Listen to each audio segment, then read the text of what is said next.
നമസ്കാരം. കേരളത്തിൻ്റെ മുഖ്യമന്ത്രിയായി തിരഞ്ഞെടുത്ത വി ഡി സതീശന് ആദ്യമായി എൻ്റെ അഭിവാദ്യങ്ങൾ. ഇതേ തുടർന്ന് ഇന്നലെ ഞാനൊരു ലീഗിൻ്റെ ഒരു പ്രകടനം കാണുവാൻ ഇടയായി.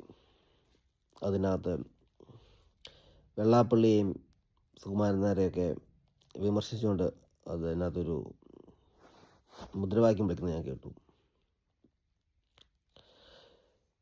അവരെ വ്യക്തിപരമായിട്ട് നിങ്ങൾ വിമർശിക്കുന്നതുകൊണ്ട് കുഴപ്പങ്ങളൊന്നുമില്ല. പക്ഷേ നിങ്ങൾ ആ സമൂഹത്തെയാണ് നിങ്ങൾ വിമർശിച്ചത്, SNDPയും NSSനെയും.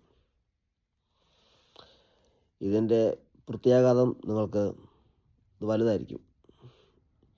ഇത് ആൾക്കാർ കാണുകയും ഒക്കെ ചെയ്യുന്നുണ്ട്. പൊതുജനങ്ങൾ ഇത് കാണുന്നുണ്ട്. UDFന് അഥവാ കോൺഗ്രസ്സിന് ഇത് വളരെയധികം ദോഷം ചെയ്യും. ഇനി നിങ്ങൾ നേതാക്കന്മാർ ഇടപെട്ടത് തീർത്തിയാൽ തന്നെ ഈ ലീഗിൻ്റെ ഉള്ളിരിപ്പ് എന്തുവാന്നുള്ള കാര്യം പൊതുസമൂഹത്തിന് മനസ്സിലായി. മതേതരത്വം പറഞ്ഞു നടക്കുന്ന ലീഗിൻ്റെ ഉള്ളിരിപ്പ് എന്തുവാന്ന് പുറത്തോട്ട് വരുന്നുണ്ട്. നിങ്ങളുടെ ഐഡിയോളജി എന്തുവാന്നുള്ള കാര്യവും മനസ്സിലാവുന്നുണ്ട്.